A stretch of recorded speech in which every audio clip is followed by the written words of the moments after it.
Oke, assalamualaikum warahmatullahi wabarakatuh. Ini dengan Pak Iqlil dengan materi kuliah Introduction to Educational Literature. Pertemuan kemarin pasca UTS sudah kita jelaskan teknik-teknik mengajar sastra secara sederhana melalui pertemuan kemarin extensive reading sama intensive reading. Jadi aplikatif begitu kita fokusnya.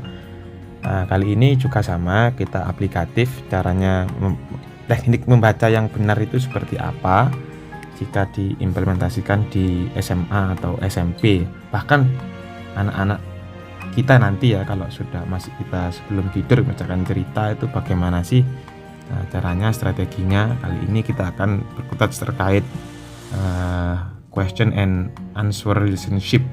Tapi sebelum teknik Q and R itu saya jelaskan, ini ada sedikit wacana ya. Jadi kita tidak bisa ya serta-merta membaca tanpa ada sebuah cara teknik untuk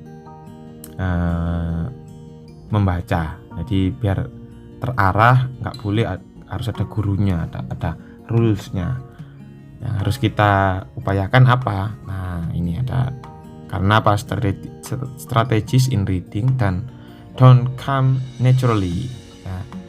Strategies should be explicitly taught and through modeling. Ini ada beberapa model strategi membaca dari predicting sampai evaluating. Predict di sini diartikan apa? Yang pertama ini ya, yang pertama dari judul saja ya. Dari judul itu teman-teman itu harusnya teman-teman itu memprediksi gitu ya, mempredik kira-kira ini tentang ini nih, romance nih, atau terkait adventure nih. Lah, harus teman-teman sebelum membaca itu lihat judul itu harus diprediksi kira-kira seperti ini. Nah, ini akan sangat membantu teman-teman nanti untuk mensinkronisasi antara yang ada di dalam otaknya anak-anak yang akan kita didik dengan teks begitu. Itu proses predicting ya. Determine what you think will happen in the text. Use the title, text, and illustration to help you. Itu predict. Sekarang masuk ke visualization. Visualize. Create mental image of the character, setting, and events in the text. Teman-teman harus memberikan imajinasi, memvisualisasi. Kira-kira karakternya itu seperti apa? Besar, punya kumis panjang, berjenggot begitu, rambut warnanya putih, pakai topi, terus berjalannya itu menggunakan tongkat. Nah, harusnya begitu divisualisasikan sedetail mungkin. Settingnya itu pada siang hari, cerah, tidak ada awan sedikit pun, dengan cuaca yang panas, disertai dengan hembusan angin berdebu.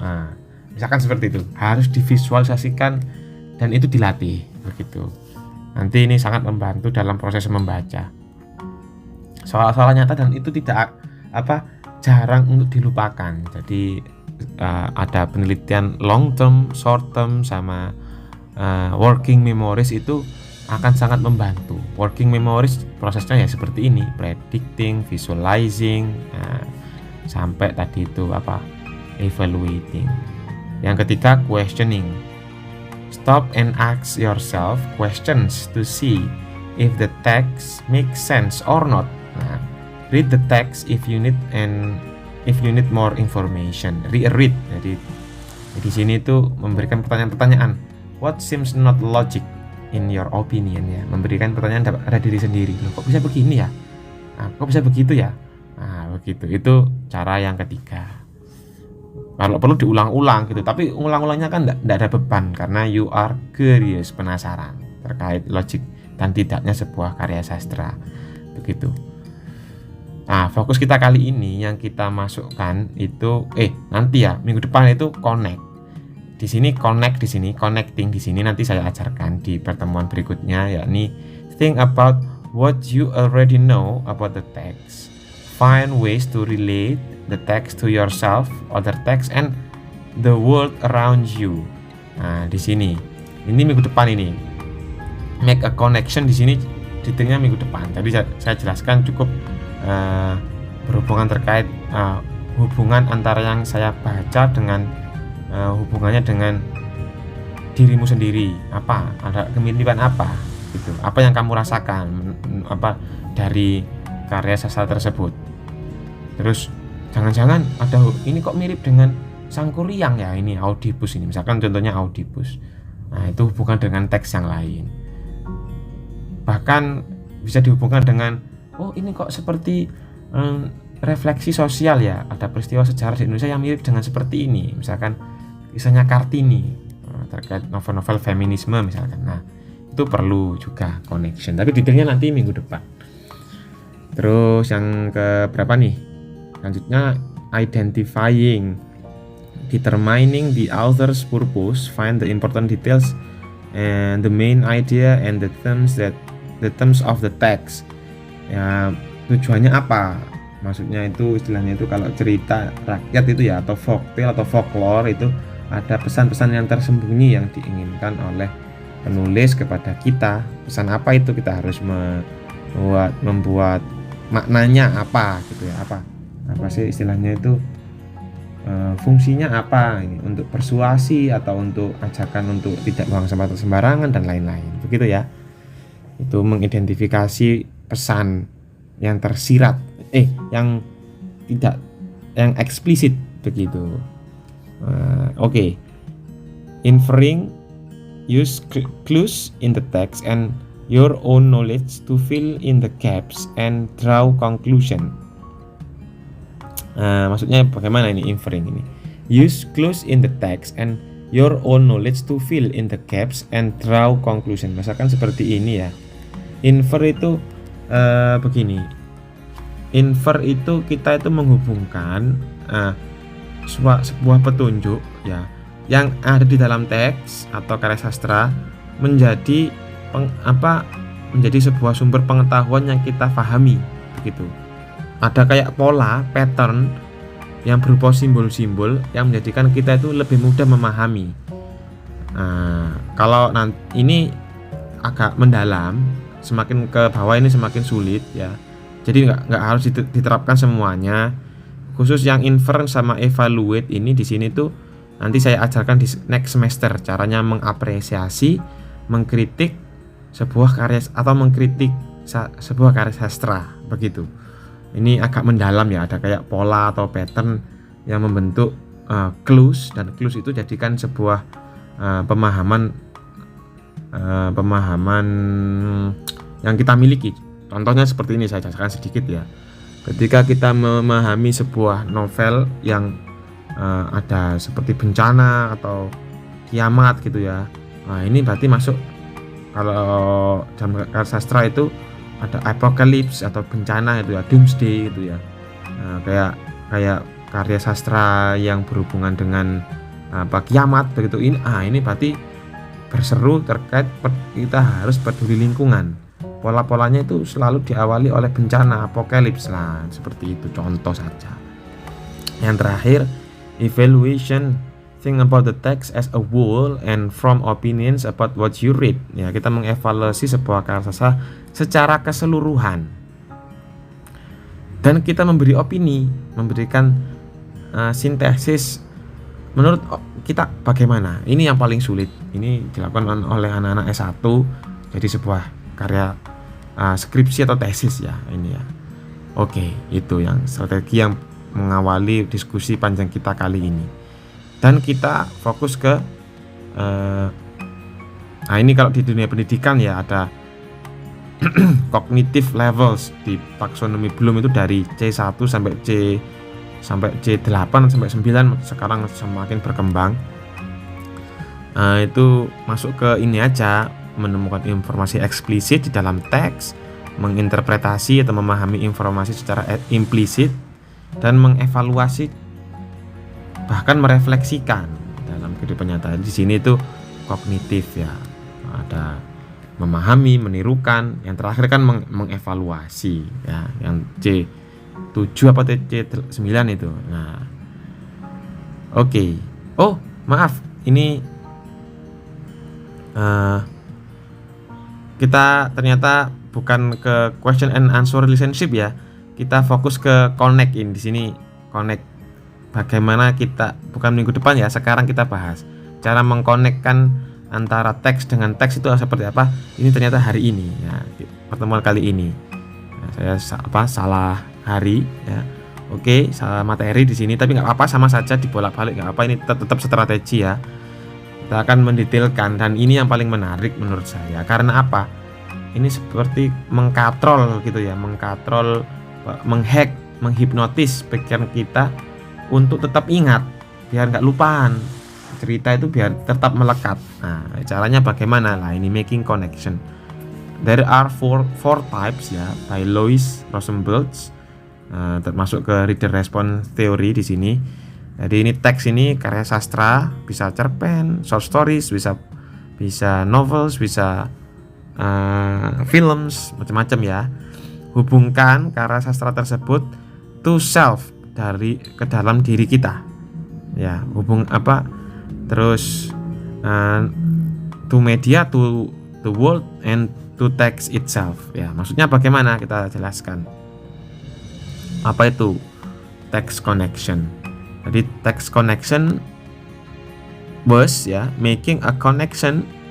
Di sini dijelaskan, making connection will allow us to better relate and understand ways in which reading connected to. Nah, ini lebih bisa memahamkan kalau di sini ya, dan bisa bisa menjadikan narah hubung atau the bridge atau apa ya, connection gitu antaranya sastra dengan hubungannya apa dengan diri kita. Nah, terkait our own life and experiences, other forms of literature, ada 4 ya, society and the world, film, theater, television, radio, and music, macam-macam ya.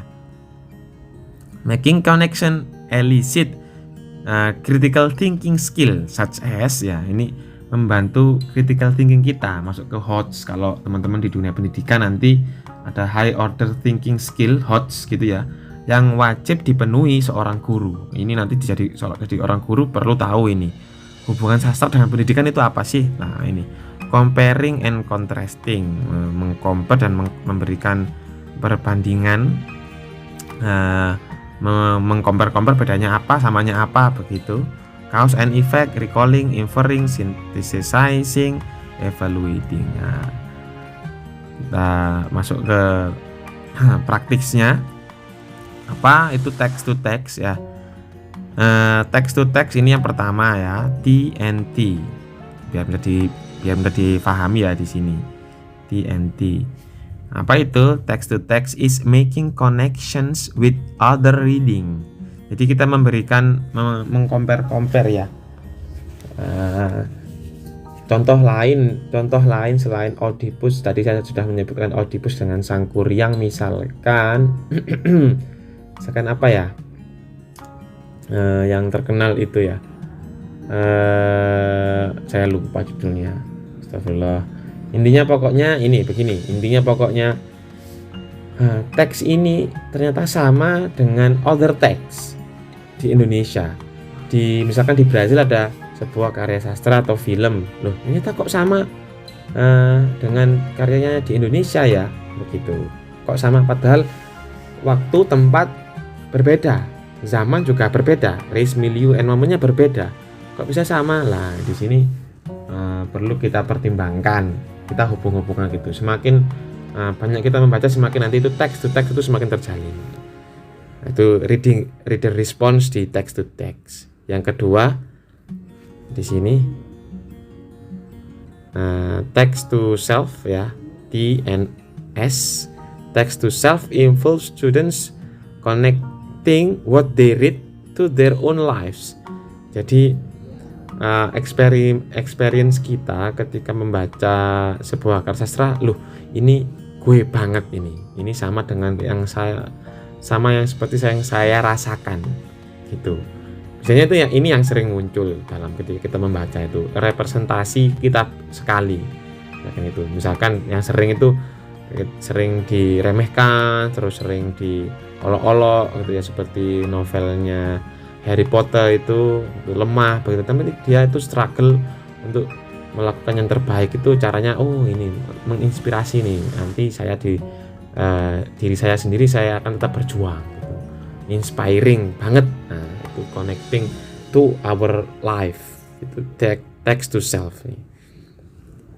Yang ketiga TNW, text to world, T to WH di sini, W is connecting their reading to other people and events. Jadi mengkonekkan teks ini ke dalam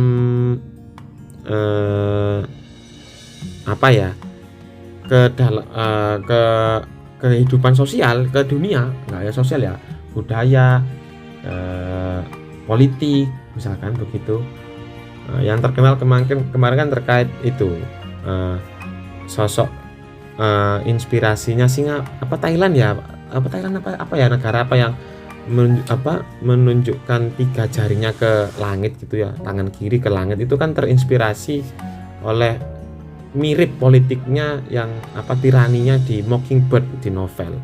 Itu sangat terinspirasi dan menjadi sebuah gerakan politik begitu. Nah, menarik di sini karena memang refleksi karya sastra itu bisa jadi cermin dari masyarakat sosial di negara tertentu, di daerah tertentu, akhirnya lahir sebuah karya sastra. Kita membuat koneksi seperti itu, hubungkan novel yang terakhir atau cerita yang terakhir, terus refleksikan, hubungkan dengan kehidupan dengan dunia begitu. Itu yang ketiga. Yang terakhir TNM, text to media, is making connection with events, characters or issues on television, news, magazine, social media and etc. Hubungkan teks itu dengan media massa, dalam hal ini koran, televisi, radio. Kalau sekarang banyak ya Instagram. Ya, ini sudah teman-teman lakukan sebenarnya. Jadi di Instagram itu kan ada istilahnya ya, stories ya. Di situ stories itu bisa kita ambil story itu dan jadikan personal stories di reelnya Instagram itu loh.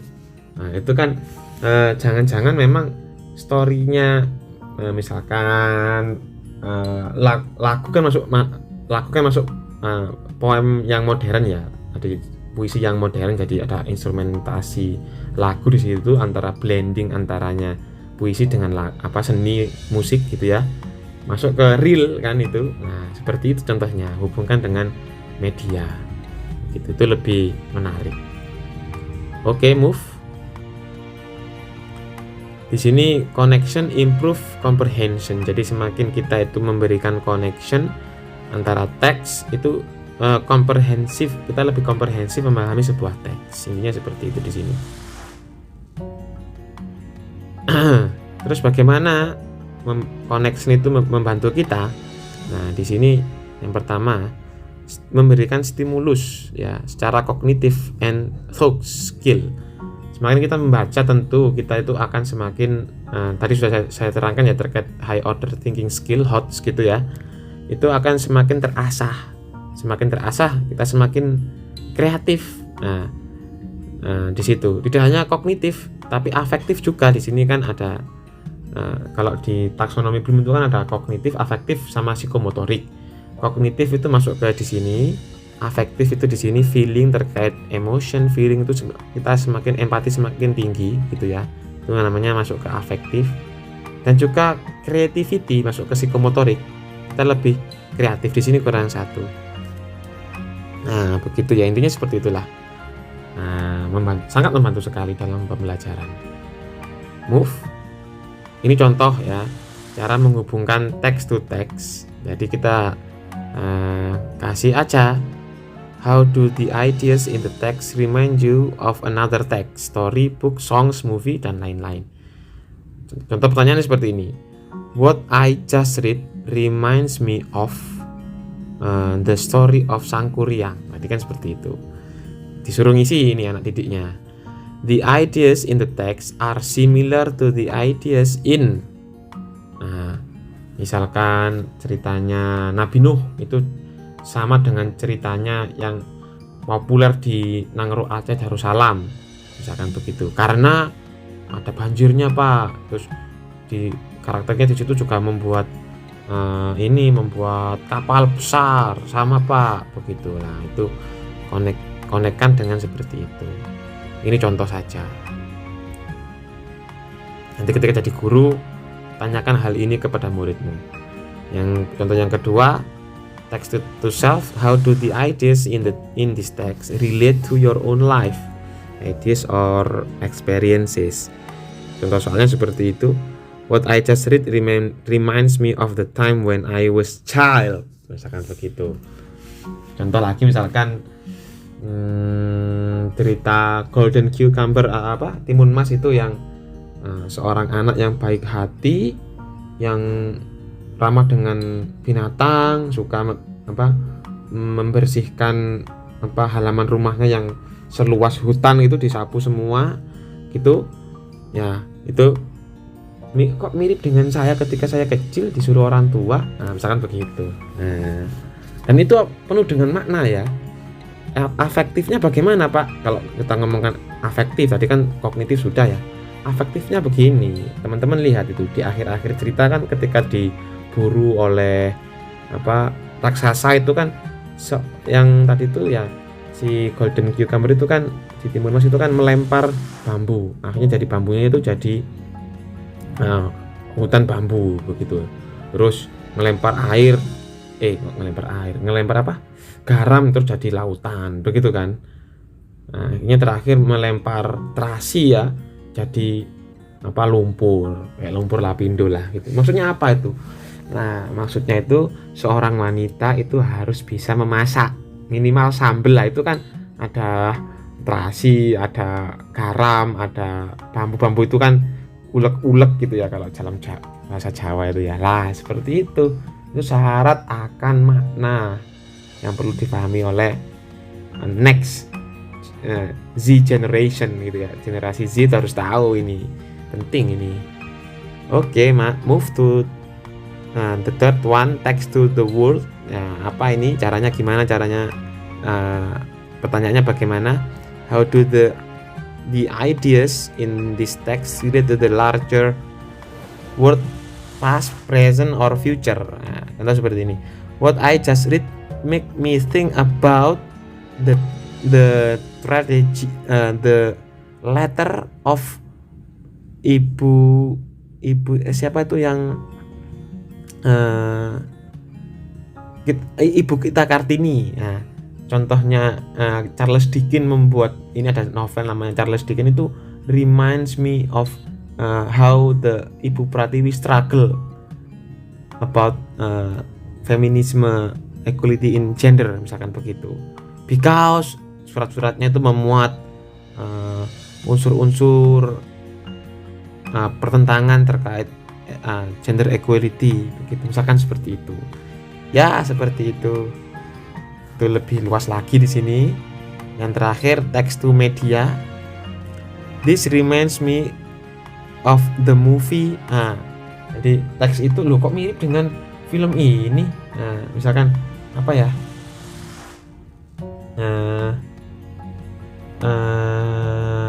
Apa ya misalkan ya, film yang terinspirasi itu saya lupa judulnya lagi.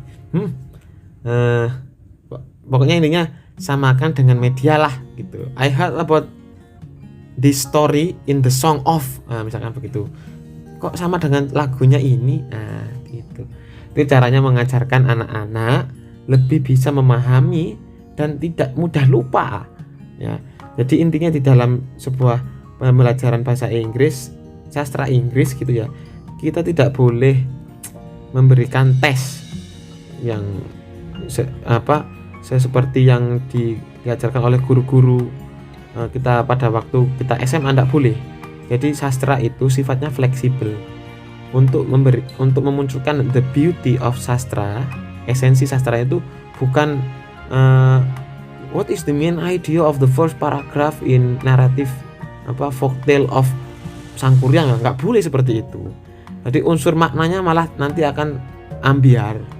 Nanti jadi guru tolong ya perhatikan ini. Jadi harus memunculkan unsur-unsur beauty-nya ini. Jadi anak-anak senang membaca, nggak malah membenci membaca gitu.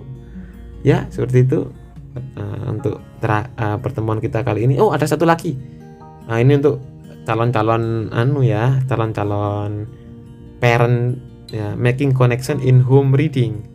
Ya, untuk seorang orang tua ini penting. Jadi parents can model for young readers at home during story time. Dengan apa?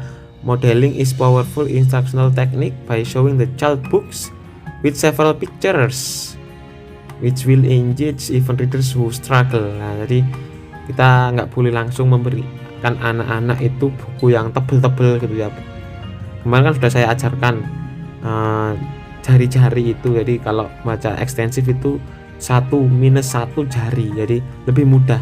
Tapi kalau anak-anak bahkan harusnya itu gambar aja, jangan teks begitu. Kalau teks kita bacakan begitu lah, seperti itu.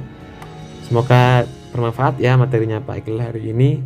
Tolong nanti itu tugasnya ini saya tolong diresum satu paragraf atau 2 paragraf, 1 halaman boleh dikumpulkan di e-learning. Semoga bermanfaat. Assalamualaikum warahmatullahi wabarakatuh.